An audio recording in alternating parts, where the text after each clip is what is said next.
At the climate talks in Copenhagen, North-South rifts remain after China rebuked the U.S. climate negotiators' extremely irresponsible remarks. And the head of the UN Framework Convention on Climate Change is urging developed countries to specify the details of their financial and technological aid. Shen Le has the full story. Mr. He Yafei reiterates China's stance on climate change. China's commitment is very firm. It's not conditional. It's unconditional. What we have committed voluntarily is in full accord with Bali Action Plan.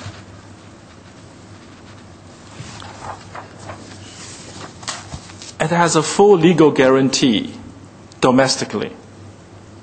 I said it before, we will go through the whole legal process. We have a monitoring system inside China. It's real, without any help from external sources. If you have to compare what we are going to do with that of developed countries, I would say proudly what we will be doing is no less than any developed country. He Yafei responds to the U.S. climate negotiators' comments earlier this week, barring China from receiving aid from Washington. I don't want to say the gentleman is ignorant. He's very well educated.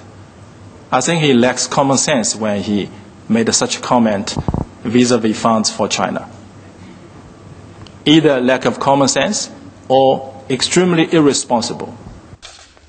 European leaders promised Friday to provide developing countries with 7.3 billion euros or $10.8 billion over 3 years to try to win the support for a climate change deal at the summit. He Yafei says that figure will not be enough in the long term, and the UN has suggested hundreds of billions is required in future decades.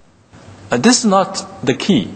What I'm saying is that it will be relatively easy for developed countries to come up with a number for short term, 3 years. What should we do after 3 years?